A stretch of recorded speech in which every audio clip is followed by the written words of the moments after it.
आम आदमी पार्टी ने, आम आदमी पार्टी के विधायकों ने,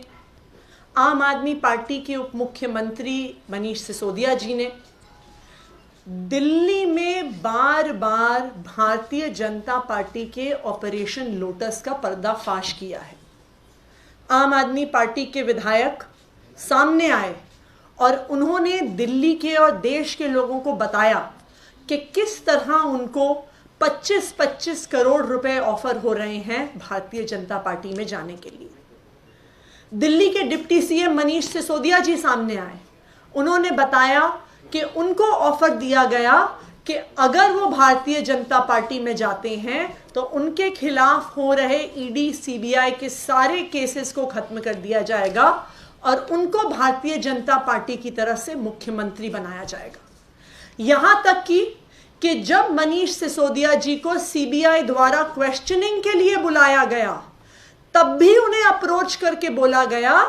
कि अगर तुमने आम आदमी पार्टी छोड़ दी तो ये सारे केस बंद हो जाएंगे। ना सिर्फ दिल्ली में, पंजाब में भी भारतीय जनता पार्टी ने ऑपरेशन लोटस करने की कोशिश करी और पंजाब के विधायकों को भी 25-25 करोड़ के ऑफर दिए। आज यही ऑपरेशन लोटस तेलंगाना में भी सामने आया है। आज तेलंगाना में भी operation lotus Bharatiya Janata party का एक्सपोज हो गया है, जहां पे भारतीय जनता पार्टी के दलाल भारतीय जनता पार्टी की ओर से टीआरएस के विधायकों को खरीदने की कोशिश कर रहे थे। 2 दिन पहले 27 अक्टूबर को तेलंगाना के एक फार्म हाउस में भारतीय जनता पार्टी के दलाल करोड़ों रुपए कैश के साथ रंगे हाथों पकड़े गए। तेलंगाना की पुलिस ने जब, साइबराबाद की पुलिस ने जब उस फार्म हाउस पे रेड करी तो वहां पे 4 टीआरएस के एमएलए, 100 करोड़ रुपए कैश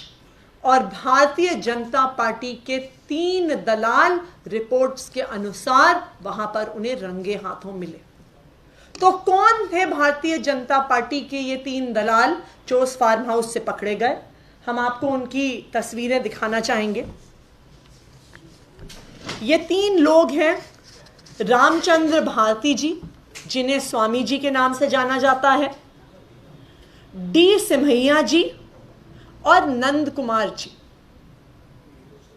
आप लोग ये सवाल शायद पूछ सकते हैं कि कौन है ये लोग, ये कैसे माना जाए कि इनके भारतीय जनता पार्टी से संपर्क हैं। उसके लिए हम आपको इनकी कुछ और तस्वीरें दिखाते हैं। ये स्वामी जी हैं, जिनका एक ऑडियो 14 मिनट का सामने आया है। स्वामी जी यहाँ पे भारतीय जनता पार्टी के वरिष्ठ नेता और कैबिनेट मंत्री राजनाथ सिंह जी के साथ हैं। अगला, ये नंदू जी जो पकड़े गए उस फार्म हाउस में, केंद्रीय मंत्री जी किशन रेड्डी जी के साथ, और ये सिमैया जी आरएसएस के बंगारू दत्तात्रेय जी के साथ। तो ये स्पष्ट रूप से देखा जा सकता है कि इन तीनों लोगों के, रामचंद्र भारती जी और स्वामी जी, डी सिमैया जी, नंद कुमार जी के भारतीय जनता पार्टी के साथ करीबी संपर्क हैं और वही भारतीय जनता पार्टी की तरफ से तेलंगाना में विधायक खरीदने का काम कर रहे थे। 4 विधायक खरीदने के लिए वो 100 करोड़ रुपए कैश अपने साथ लेकर गए थे, यानी हर विधायक को भारतीय जनता पार्टी में आने के लिए 25 करोड़ रुपए कैश ऑफर किया जा रहा था। कल स्वामी जी की एक ऑडियो सामने आई है, एक ऑडियो जो हम आपसे पूरी तरह से शेयर करेंगे, जिसमें बहुत स्पष्ट तौर से टीआरएस के एक विधायक पायलट रोहित रेड्डी से बात करते हुए वो ये कहते हैं कि ना सिर्फ तुम्हें कैश दिया जाएगा बल्कि जो पद तुम्हें चाहिए उसका ध्यान रखा जाएगा, केंद्र सरकार की तरफ से सिक्योरिटी दी जाएगी, और आखिरी और सबसे जरूरी बात, उनके शब्द थे कि तुम किसी भी एजेंसी की चिंता मत करो, जो हमारे साथ आता है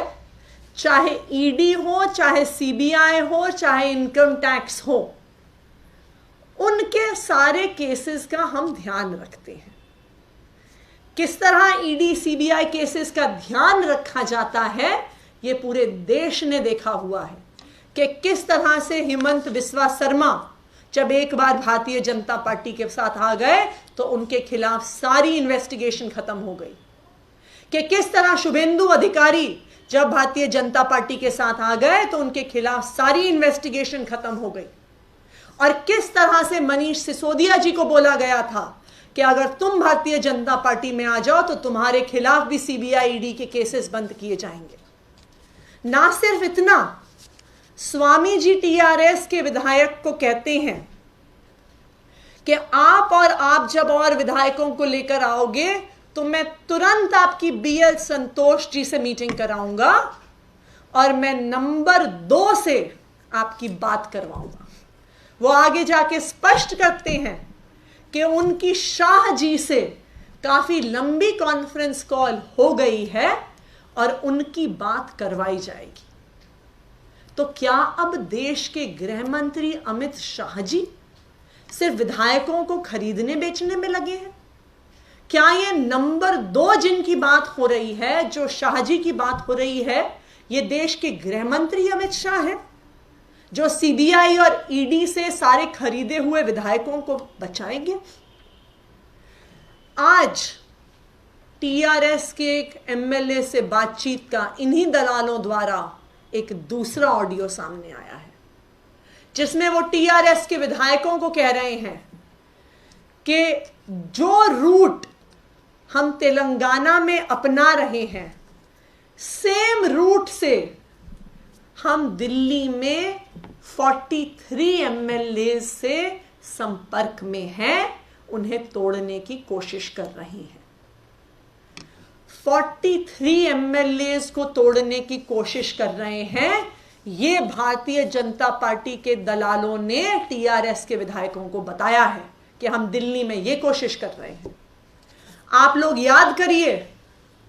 कि जब आम आदमी पार्टी के विधायक सामने आए थे, उन्होंने कहा था कि उनको 25-25 करोड़ के ऑफर दिए गए, तो भारतीय जनता पार्टी के प्रवक्ताओं ने सामने आके पूछा था कि सबूत दिखाइए। आज सबूत खुद उनके सामने आ गया है, उनके सारे काले कारनामे देश के सामने आ गए हैं कि उनके ही दलाल एक और राज्य में जाके, एक और पार्टी को जाके बता रहे हैं कि हम दिल्ली में 43 एमएलए तोड़ने की कोशिश कर रहे हैं। अगर 43 एमएलए को 25 करोड़ रुपए देने के लिए भारतीय जनता पार्टी ने तैयार कर रखे हैं, तो ये 1075 करोड़ रुपया कैश में भारतीय जनता पार्टी के पास कहां से आया? मैं आज केंद्र सरकार की सारी एजेंसियों से पूछना चाहती हूं कि जो आप दिन रात छापे करते रहते हैं, आपका भारतीय जनता पार्टी के किसी नेता के घर में छापे नहीं किए? अगर 1075 करोड़ रुपया आज दिल्ली में है दिल्ली के विधायकों को खरीदने के लिए, तो आप करिए छापे सारे भाजपा नेताओं के घरों पे, उनके संबंधियों के घरों पे, उनके एड्स के घरों पे, उनके ऑफिसेज में, कि ये 1075 करोड़ रुपए कैश कहां से आया और वो कहां है, इसकी पूरी जांच करना जरूरी है। मैं ईडी और सीबीआई से यह भी कहना चाहूंगी कि जब इस ऑडियो में बिल्कुल स्पष्ट रूप से बीएल संतोष जी का नाम आया है, जब इस ऑडियो में बिल्कुल स्पष्ट रूप से नंबर 2 और शाह जी का नाम आया है, तो भारतीय जनता पार्टी पर और देश के गृह मंत्री अमित शाह जी पर केस होना चाहिए, उनकी गिरफ्तारी होनी चाहिए और उनका इन्वेस्टिगेशन होना चाहिए कि जो ऑडियो में शाह जी का नाम है, क्या ये हमारे देश के गृह मंत्री अमित शाह जी हैं जो पूरे देश में विधायकों को खरीद रहे हैं, बेच रहे हैं? आज operation lotus Bharatiya Janata party 8 से ज्यादा राज्यों में सफल कर चुकी है। भारतीय जनता पार्टी ने यही ऑपरेशन दिल्ली में इसका प्रयास किया, पंजाब में इसका प्रयास किया, लेकिन आम आदमी पार्टी ने ऑपरेशन लोटस को फेल कर दिया। तेलंगाना में उसने प्रयास किया और तेलंगाना में टीआरएस ने उनको एक्सपोज कर दिया। और आज हमारी ये मांग है कि इस ऑपरेशन लोटस पर ये जो सारे तथ्य, ये सारे प्रमाण सामने आए हैं, उस पर सीबीआई की भी और ईडी की जांच होनी चाहिए। ईडी द्वारा जांच होनी चाहिए कि ये 1075 करोड़ रुपया कहां से आया।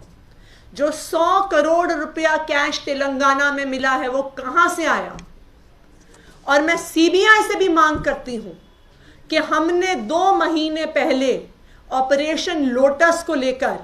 सीबीआई में एक कंप्लेंट करी थी, आम आदमी पार्टी के विधायकों ने कंप्लेंट करी थी। मैं आज सीबीआई से भी मांग करती हूं कि उस कंप्लेंट पर जांच करी जाए, देश के गृह मंत्री अमित शाह जी पर केस किया जाए, उनको गिरफ्तार किया जाए कि इस देश के लोकतंत्र का मजाक उड़ाने की कोई हिम्मत ना करे। धन्यवाद।